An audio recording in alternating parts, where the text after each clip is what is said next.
Struktur bumi. Ada yang tahu bagaimana bentuk bumi yang kita tinggali? Yap, bumi berbentuk bulat.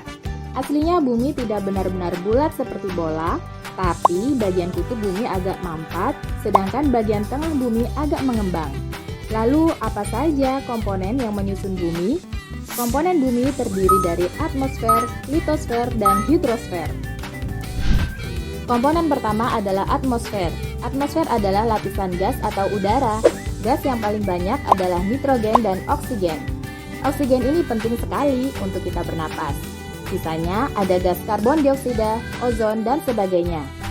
Atmosfer dibagi menjadi 5 lapisan. Yang paling bawah adalah lapisan troposfer. Troposfer ini tempat terjadinya gejala cuaca seperti hujan, petir, dan angin. Kedua, lapisan stratosfer. Pesawat biasanya terbang pada lapisan stratosfer. Selain itu, juga terdapat lapisan ozon yang melindungi bumi dari radiasi ultraviolet. Ketiga, lapisan mesosfer. Pada mesosfer, meteor yang menuju bumi akan terbakar habis. Keempat, lapisan termosfer yang sangat panas. Pada termosfer juga terdapat lapisan ionosfer yang bisa memantulkan gelombang radio AM dan tempat terjadinya aurora. Yang paling atas adalah lapisan eksosfer. Pada eksosfer inilah satelit luar angkasa mengorbit. Komponen kedua adalah litosfer. Litosfer adalah lapisan batuan di bumi. Litosfer dibagi menjadi kerak bumi, mantel atau selubung bumi, dan inti bumi. Kerak bumi adalah lapisan paling luar, tempat di mana kita tinggal. Di bawah kerak bumi adalah mantel bumi yang merupakan lapisan paling tebal. Selanjutnya, lapisan yang paling dalam adalah inti bumi yang sangat panas. Inti luar bentuknya cair, sedangkan inti dalam bentuknya padat. Bagian inti dalam inilah yang menyebabkan rotasi bumi dan sifat magnet bumi. Gabungan kerak bumi dan lapisan atas mantel bumi disebut litosfer. Litosfer tersusun dari lempeng-lempeng tektonik. Lempeng yang menjadi dasar daratan disebut lempeng benua, sedangkan lempeng yang berada di dasar lautan disebut lempeng samudra. Lempeng yang bentuknya padat ini seolah-olah mengapung dan bergerak di atas astenosfer yang bentuknya cair. Apa yang menyebabkan lempeng bisa bergerak? Pergerakan lempeng disebabkan oleh perpindahan panas dari inti bumi ke bagian mantel bumi. Perpindahan panas ini disertai dengan perpindahan material di dalam mantel bumi, sehingga prosesnya disebut dengan konveksi. Inti bumi yang sangat panas dapat memanaskan material di bagian mantel bumi. Karena panas, material tersebut menjadi lebih ringan dan akhirnya naik ke permukaan mantel di dekat lempeng. Di permukaan, material kembali menjadi dingin, sehingga kembali turun ke dasar mantel. Perputaran material ini terjadi terus-menerus, sehingga lempeng yang mengapung di atasnya juga ikut bergerak. Lempeng bisa bergerak saling menjauh atau divergen. Divergen menyebabkan patahan atau retakan pada lempeng, misalnya patahan San Andreas di California. Lempeng juga bergerak saling mendekat atau konvergen. Konvergen menyebabkan tabrakan antar lempeng. Tabrakan lempeng samudra dan benua dapat membentuk palung laut. Tabrakan lempeng antar benua dapat membentuk pegunungan, misalnya pegunungan Himalaya. Selain membentuk pegunungan, pergerakan lempeng juga bisa menyebabkan bencana alam, seperti gempa bumi dan tsunami.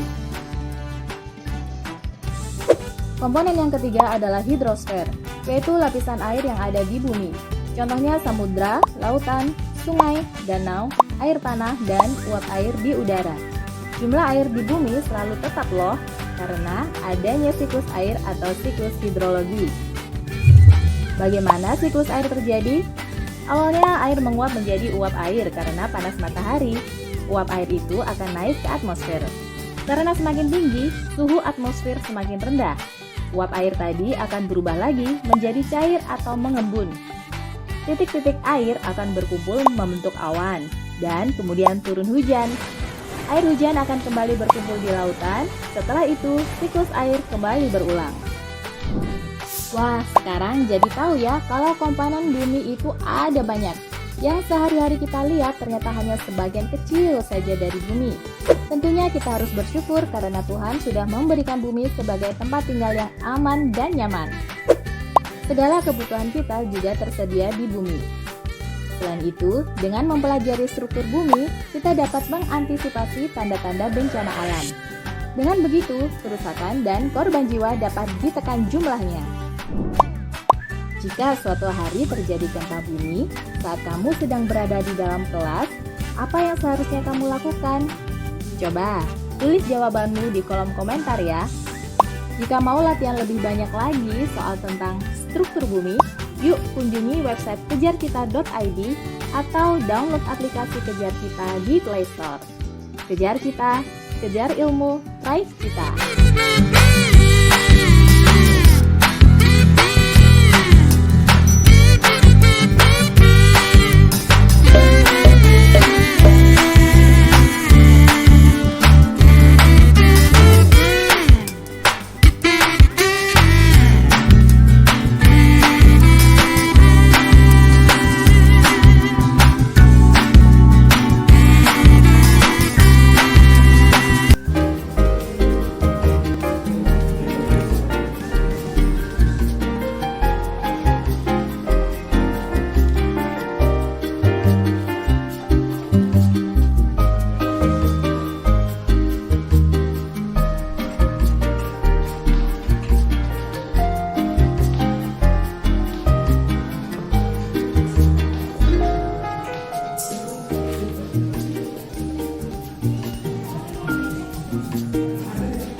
Berlawanan dan ada dua kendaraan yang ingin menyalip kendaraan di depannya.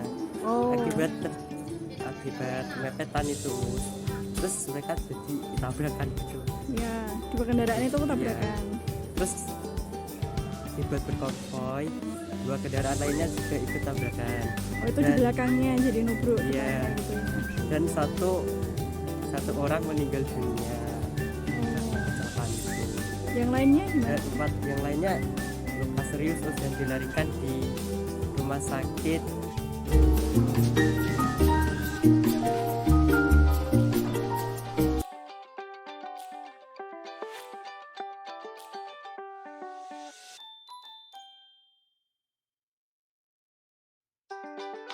Sekian dari kami, terima kasih. Wassalamualaikum warahmatullahi wabarakatuh.